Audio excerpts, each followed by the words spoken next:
వైన్స్లో రేట్లు తగ్గుతున్నాయి, అన్నీ తగ్గుతున్నాయి. ఇంకా గతంలో ధరలు ఎలా ఉండే అన్న, ఇప్పుడు ఎలా ఉన్నాయి? ధరలో కన్నా ఇప్పుడు పెరిగాయి. ఇప్పుడు మెరిగే కొంచెం, గతం ధరలో కన్నా ఇప్పుడు మెరిగే. పెన్షన్ కూడా మొన్న 7,000 అందించాడు. అంతకుముందే అసలు సరిగ్గా పెన్షన్ వచ్చేది కాదు. ఇప్పుడు ఇంటింటికి తీసుకొచ్చి 7,000 పెన్షన్ ఇస్తున్నాడు. మంచి ప్రభుత్వం ఇది. చంద్రబాబు నాయుడు గారు ఏమంటున్నారంటే, గతంలో మద్యం విధానం పెట్టి చాలామంది పట్టగొట్టాడు జగన్, చాలామంది మంగళసూత్రాలు తుంచేశాడు అని జగన్ అని చెప్పేసి చంద్రబాబు నాయుడు గారు. అంతకుముందు అంతా సీప్ మందేగా, కాస్ట్లీ మంది ఎక్కడ ఉంది? తేగలందరూ సీప్ క్వార్టర్లు అన్నీ కాస్ట్లీ మందే లేదుగా. ఇప్పుడు చంద్రబాబు పరిపాలన మంచి మందు ఉండేది కదా, ఆ మందులే లేవుగా, అంతా డూప్లికేటేగా. మందు ఎక్కడ ఉంది? మంచిది లేదుగా. రాష్ట్రంలో మామూలుగా ఇటు గతంలో అమ్మిన మందు నాణ్యత లేదు, మందు కనపడటానికే వీలు లేదు. అక్టోబర్ నుంచి కొత్త మద్యం విధానాన్ని అమలు చేస్తామని చంద్రబాబు నాయుడు చెప్పారు. చేస్తానంటాడుగా, తెస్తాడు కూడా గ్యారంటీ. చంద్రబాబు పరిపాలన కూడా మందు అది గ్యారంటీ మంచి మందే ఉండేది. మందు అది మనం మనకు తెలియదు, కానీ క్వాలిటీ అనుకోవడం జరిగితే క్వాలిటీ ఉండేది. ఆ క్వాలిటీ చేస్తారు కూడా. అదేవిధంగా ఈ సంవత్సరం అక్టోబర్ నుంచి కొత్త మద్యం విధానం తీసుకొస్తాం, తక్కువ ధరకే అందజేస్తాం, ఇంటర్నేషనల్ బ్రాండ్స్ కూడా తెప్పిస్తున్నామని చెప్పి చంద్రబాబు నాయుడు గారు హామీ ఇచ్చారు. ఒకవేళ వస్తే బాగుంటుంది. ఇప్పుడు ఎలాగో మద్యం రేట్లు ఎక్కువ ఉన్నాయి, అది కాక నాసి రకం మందులు. ఆ మందు వస్తే కొద్దిగా హెల్త్ అన్నా బాగుంటుంది కదా. అది మేము వచ్చి ఇప్పుడు తాగాలంటే కనీసం భయం వేస్తుంది. మనుషులకు అక్కడే పెట్టాడు, అక్కడికి వెళ్ళినా అదే క్వార్టర్ దాకా సరిపోతుంది ఏంటి? సరిపోవట్లేదు బాడీకి. మళ్ళీ లేవుతుంది. 500 రూపాయలు అట్టుకెళ్తే ఏం లేదు, ఇంకా తిరిగి వచ్చేది ఏం లేదు. అప్పట్లో అయితే 30 రూపాయలు పెడితే కనీసం 2 పెగ్గలు దాగానే సరిపోయేది. భోజనం చేస్తే ఇంటికి వచ్చి ఎంత కష్టపడినని. ఇప్పుడు ఏముంది? ఒక క్వార్టర్ వచ్చి 200, ఒక బీర్ వచ్చి 210 రూపాయలు, బార్లు కొనాలంటే 300. ఇంకా ఆ ఖర్చులు ఉంటే ఇంకేం చేస్తాం? మరి ఇప్పుడు ఈ సంవత్సరంలో అక్టోబర్ నుండి కొత్త సరుకు వస్తుంది అని చెప్పి అంటున్నారు. దాన్ని బట్టి వీళ్ళు మరి కొత్తతనం తెలుస్తుందిగా. తగ్గిస్తా అన్నాడు, పాత బ్రాండ్లు అన్నాడు. ఓకే, పాత బ్రాండ్లు అనుకో పర్లేదు, తగ్గించవచ్చు. ఒక క్వార్టర్ 150 అనుకో, 30 రూపాయలు తగ్గించినా 120 రూపాయలకి ఇచ్చిన క్వార్టర్ పాతది కాబట్టి సరుకు సరిపోద్ది బాడీకి. ఇది ఏంటంటే ఒక 90 వేసిన తర్వాత ఇంటికి రాగానే మళ్ళీ అవుతుంది. ఇది డ్రగ్స్ లాగా. అంటే చంద్రబాబు గారు అన్నది కరెక్టే అంటారా? అయితే తక్కువ ధరకు మద్యం అందిస్తాం అన్నది. తక్కువ ధర కంటే ఆయన కూడా మేము ఇప్పుడు మద్యపానం అమ్మితేనే గవర్నమెంట్కి ఆదాయం ఎక్కువ. ఇప్పుడు మరి ఈ నెల చిత్ర చూద్దాం. ఆయన అమ్మాడు, అది ఎక్కడి నుంచో తెచ్చి అదే పాత సరుకు అమ్మితే జగన్ బాగానే ఉండేది. ఈ తాగి సావడం ఎక్కువైన జనాలు. జగన్ గారు కల్తీ మద్యం పెట్టి మహిళలు పసుపు పొంకాలు తుంచేశారని చెప్పి చాలా చాలా చాలా పద్ధతి సార్. అది ఏం పద్ధతి? అది జగన్ ప్రభుత్వం, లౌడల్ ప్రభుత్వం. అది ఏంది? అది అట్లా పెట్టి ఇట్లా పెట్టి 130, 150 కోట్లు పెట్టి అదేంటి ప్రభుత్వం? అది జగన్ ప్రభుత్వం వేస్ట్ సార్. చంద్రబాబు ప్రభుత్వం బాగుంటుంది సార్. ప్రతి ఒక్కరికి బటన్ నొక్కి డబ్బులు పంపించాము ఇంటికే అని కూడా అంటున్నారు. పంపిస్తున్నారు సార్. మాకు కూడా వచ్చేసాను డబ్బులు. మరి అదేవిధంగా వచ్చే అక్టోబర్ నుంచి కొత్త మద్యం విధానం తీసుకొస్తాము చంద్రబాబు నాయుడు అంటున్నారు. ఏమన్నా 1వ తారీఖు నుంచి చెప్పాడు చంద్రబాబు నాయుడు గారు. ఏంటంటే 1వ తారీఖు 2వ తారీఖు మొత్తం తీసుకుని మొత్తం 80 రూపాయలు అట్లా చెప్తున్నాడు. మరి ఏంటో మరి ఇప్పుడు ఇసంటే మేము చేసుకునే కూలి పనులంగా మేము ఏదో చేసుకుంటే ఆకుల పప్పు వేసడానికి 400 రూపాయలు వస్తాము. పేదోడు బతకాలంటే చంద్రబాబు నాయుడే ఉన్నారు. అంటే మద్యం విధానం కూడా కొత్త మద్యం విధానం తీసుకొస్తాం, మంచి బ్రాండ్లు తీసుకొచ్చి తక్కువ ధరకి ఇస్తామని చెప్పి చంద్రబాబు నాయుడు గారు అలా చేస్తారు సార్. ఎందుకంటే ఆయన మాట ఇచ్చారంటే అది నెరవేరుతుంది సార్. ఇప్పుడు అన్నా క్యాంటీన్ కూడా అవుతుంది, ఎందుకంటే పేదల కోసమే చేస్తున్నాడు సార్. ఇంకొచ్చి కూడా చేస్తారని ఆశ. జగన్ గారు పెట్టిన మద్యం విధానం ఏదైతే ఉందో దాంట్లో అవకతవకలు జరిగినాయి. 18,000 కోట్ల పైనే దీంట్లో అక్రమంగా నిధులు తరలించారు అని కూడా పవన్ కళ్యాణ్ గారు అంటున్నారన్న. దాని గురించి తరలించారు అనేది మరి సాక్ష్యాధారాలు అవన్నీ ఏమిటనేది మరి బయటకు వస్తే కానీ తెలియదు.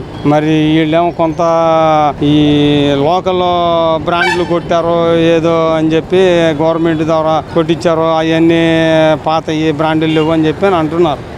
అది ఏంటనేది నాకు ఎవరో ఏం తెలియదు, ఉన్నమాట చెప్తున్నా కదా. 1,000 కోట్లు అనేది డ్యామేజ్ చేశారనేది అంటున్నారు. అది ఎంతవరకు ఏంటనేది రేపు రుజువులు ఏమైనా ఉంటే అర్థమవుతుంది. రేపు అక్టోబర్ 1 నుంచి ఇంటర్నేషనల్ బ్రాండ్స్ కావచ్చు తక్కువ ధరకే అందజేస్తాం మద్యం విధానం కొత్తది తీసుకొస్తామని చంద్రబాబు నాయుడు గారు అన్నారు. ఏమో మరి పాలసీ ఏమన్నా చూడాలి, వేచి చూడాలి. ఎందుకంటే కొంచెం అనుభవం ఉంది, దాని మీద ఏమన్నా చేయగలడు. ఏమన్నా రాజధాని బట్టి కష్టం. మందు ఉంది, మందు ఏం మంది అది? అంటే మద్యపాన నిషేధం చేస్తామని చెప్పేశారు అన్నారు జగన్ గారు. అదన్న అదంతా స్కామ్ అన్న, అదంతా ఏముండదు, వేస్ట్. ఏంటంటే 1,00,000 ఏదో ఒకటి చెప్పాలి కాబట్టి చెప్తున్నాం అంతే. వైసీపీకి దీనికి దానికి అది సంబంధమే లేదు. ఆ ఫ్రీ బస్సులు అవన్నీ అనవసరం. కాకపోతే ఏంటంటే పెట్టారు, చూడాలి నెక్స్ట్ ఇంకంతకుముందు ఏమైంది ఏంటి. సాధ్యం అవుతుంది. మరి ఆయన ఆలోచన విధానం ఒకటి, కేంద్ర గవర్నమెంట్తో టైప్ అయి ఉన్నాడు. వచ్చే మార్గాల ఆదాయం వచ్చే సూచనలు ఉన్నాయి. దానివల్ల ఏంటంటే ఆయన చేసే అవకాశాలు పుష్కలంగా ఉన్నాయి. చేస్తాడు కూడా. ఆయన ఆలోచన విధానం వేరు, ఆయన మైండ్ సెట్ వేరు. వెనకాల మంత్రివర్గం కూడా కరెక్ట్గా ఆయనకి పనిచేసే మంత్రివర్గం ఉంది. స్కాములు చేసే మంత్రివర్గం అయితే లేదు. స్కాములు చేయడానికి కూడా అవకాశం లేదు ఈసారి. ఎవరు చేయని వాడు చేస్తే ఆయన తీసుకెళ్ళేసి అక్కడ ఉన్నది ఉప ముఖ్యమంత్రి డిప్యూటీ సీఎం ఉన్నాడు. అంటే గతంలో వైసీపీ అదే అంటే గతంలో వైసీపీ ఉన్న 5 ఏళ్ళు అన్ని రంగాలు నష్టపోయింది రాష్ట్రం అని చెప్పి చంద్రబాబు నాయుడు గారు అంటారు. అది వాస్తవం. అది వ్యవస్థలన్నీ నాశనం అయిపోయినాయి. వాళ్ళ స్వలాభం కోసం అన్నీ చేశారు. మొత్తం అంతా ఇసుక కానీ మందు కానీ మొత్తం అది బటన్ నొక్కడం ఒకటే ఆయనకి తెలిసిన విద్య, ఏమీ లేదు. అంటే బటన్ నొక్కి వాటర్ని కొన్నాడు ఆయన. అది కొంటున్నాడు నెక్స్ట్ గవర్నమెంట్ కోసం. ఓట్ బ్యాంక్ రాజకీయం అనమాట. ఆయన చేసిందంతా ఓట్ బ్యాంక్ రాజకీయం, అభివృద్ధి రాజకీయం కాదు. ఉద్యోగాలు తెచ్చే రాజకీయం కాదు. వ్యవస్థలను బాగుపరిచే రాజకీయం కాదు. అది ఎస్సీ మైనార్టీ కార్పొరేషన్లో నిధులన్నీ వాడేశాడు. మనం ఆఖరి ఉద్యోగస్తుల పిఎఫ్లు కూడా వాడేశాడు. ఎక్కడ ఆస్తులు కూడా తాకట్టు పెట్టాడు ఆయన. ఇలాంటి చేస్తే ఇంకెక్కడ ఆదాయం వస్తుంది. అంటే మాకు 40% ఓట్ బ్యాంక్ ఉంది, మాకు ప్రజల్లో వ్యతిరేకత లేదు. బ్యాంక్ బాగుందా? ఓట్ బ్యాంక్ 40% ఓట్ బ్యాంక్ అలా చెప్పుకొని తిరుగుతున్నారు అంతే వాళ్ళు. అంటే మా ప్రతిపక్ష హోదా కల్పించాలి, 40% ఓట్ బ్యాంక్ ఉందని వస్తుంది. ఎలా వస్తుంది? రాజ్యాంగం ప్రకారం నడుచుకోవాలి, తప్పదు. అది ఎవరు చేసే పని. మరి ఆయన ఆ రోజున అసెంబ్లీలో మీకు ఒక 5-7 అసెంబ్లీ స్థానాలు తీసేస్తే నీకు ప్రతిపక్ష హోదా ఆయనే అన్నాడు ఇక పోద్దని. జగమెరిగిన సత్యం ప్రజలందరూ తెలిసింది. మరి ఈరోజు ఆయన ఎలాగంటాడు? రాజ్యాంగబద్ధంగా వెళ్ళిపోవాల్సింది, చట్టబద్ధంగా రాజ్యాంగబద్ధంగా వెళ్ళిన వాడే ప్రజల్లో సంఘంలో తిరుగుతాడు. రాజ్యాంగానికి కాకుండా తన సొంత రాజ్యాంగం తెలిస్తే ఎవరు ఏం చేయాలి. మళ్ళీ వైసీపీ పుంజుకునే అవకాశం ఉందంటారు? లేదు. జెండా మూసేయడం వైసీపీ అనేది ఛాన్సే లేదు. భవిష్యత్తులో ఛాన్సే లేదు. ఇక రాజకీయంగా జీరో. కన్ఫామ్గా జగన్ అనే వ్యక్తి రాజకీయంగా వైసీపీ పార్టీ అనేది కలిపేస్తే ఏదో పార్టీలు కలిపేయడం లేదు. ప్రజల్లో మొత్తం తెలిసిపోయింది. మొత్తం ప్రజలు ఇప్పుడు అన్ని పేపర్లో చూస్తున్నాం. ఎంత స్కామ్ చేశారు, ఎక్కడెక్కడ లూటీలు చేశారు, ఇవన్నీ ప్రజలకి నగ్న సత్యం అందరికీ అర్థమైపోయింది. ఇక వైసీపీ పార్టీ అనేది కనుమరుగైపోయినట్టు. కాంగ్రెస్లో విలీనం చేస్తారు వైసీపీ అని కూడా వార్తలు వస్తున్నాయి. మరి ఎంతవరకు వెయిట్ అండ్ సీ, చూద్దాం ఏం జరుగుతుందో.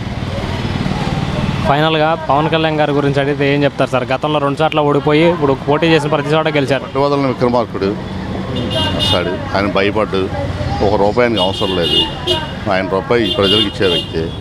భయపడ్డు ఎంత దూరమని వెళ్తానంటాడు అవసరం లేదు. అంటే చేతి గల వ్యక్తి. ఆయనకి సీఎం అయ్యే అవకాశాలు ఉన్నాయి. ఇప్పుడు కాకపోయినా నెక్స్ట్ టైం అయినా అవకాశాలు ఉన్నాయి. వాలంటీర్ వ్యవస్థను తీసేస్తున్నామని చెప్పి కొంత వార్తలు వస్తున్నాయి సార్. ఉంటే మంచిదంటారా, పోతే మంచిదా? వెళ్ళిపోవడమే బెస్ట్. ఎందుకైనా వాలంటీర్ వ్యవస్థ, మరి వాలంటీర్ వ్యవస్థ ఉంటే ఇంకా ఈ ఉద్యోగాలన్నీ వీళ్ళంతా ఎందుకు? ఇంకా మరి వాళ్ళకి కూర్చోబెట్టి జీతాలు ఇవ్వడమే. రెవెన్యూ డిపార్ట్మెంట్లో ఆఫీస్లో అందరూ కూర్చోబెట్టి జీతాలు అన్నీ వీళ్ళు చేస్తుంటే ఇంకెందుకు వాళ్ళ జీతాలు లక్షల జీతాలు కూర్చోబెట్టేవడానికి? తీసుకోవాలి. కొన్ని జీతాలు తగ్గించుకోవాలంటే, గవర్నమెంట్ ఖర్చులు తగ్గించుకోవాలంటే ఇలాంటివన్నీ తీసేయాలి. ఆయన వాలంటీర్ వ్యవస్థ పెట్టి ఆయన స్వలాభం కోసం పెట్టుకున్నది. జగన్ అనే వ్యక్తి స్వలాభం కోసం పెట్టుకున్న వ్యక్తి వాలంటీర్ వ్యవస్థ. వాలంటీర్ వ్యవస్థ పని ఏముంది? ఈ సేవలు ఉన్నాయి, ఇవన్నీ ఉన్నాయి. వాళ్ళు వెళ్ళి చేయించుకుంటాం. ఆ సర్టిఫికేట్లు కావాలంటే ఏ కావాలంటే కాదుకూడదంటే రెవెన్యూ ఆఫీస్కి వెళ్తాం, తాలూకా ఆఫీస్కి వెళ్తాం. రెవెన్యూ దేనికి? వాలంటీర్లు దేనికి? ఆయన కూర్చోబెట్టి మేపడం తప్పితే వాళ్ళకి 50,000 ఇచ్చి ఇక ఫ్యాన్ కింద కూర్చొని కూర్చోబెట్టి మేపడం తప్పితే పని వీళ్ళు ఇచ్చే జీతం వాళ్ళకి సరిపోద్దా? పని ఏ గవర్నమెంట్ అయినా సరే, ఈ గవర్నమెంట్ అది నెక్స్ట్ ఏ గవర్నమెంట్ అయినా వాళ్ళకి ఇచ్చే జీతం 5,000 10,000 సరిపోద్దా? అలాగా చాలు. వాళ్ళని సోమరబోధం చేయడం తప్పితే ఉపయోగం లేదు. ఈ 5 ఏళ్లలో ఉద్యోగులకి వాలంటీర్ మీద పెట్టే ఇంట్రెస్ట్, అదే చదువు మీద పెట్టి వేరే దానికి అప్లై చేసుకుంటే ఏదో జాబ్ వస్తుంది వాలంటీర్లకి. ఏ వాలంటీర్ అంటున్నారు, ఇంక ఇందులో కూర్చుంటున్నారు. సార్ ఆంధ్రాకి లైఫ్ లైన్ ఏదైనా ఉందంటే అది పోలవరం కదా సార్? 5 ఏళ్ళలో పోలవరం కంప్లీట్ అయ్యే అవకాశం ఏమన్నా ఉంది. 5 ఏళ్ళు కంప్లీట్ అయిపోతుంది. పోలవరం కంప్లీట్ అవుతుంది. పోలవరం అమరావతి కూడా కంప్లీట్ అయిపోతుంది.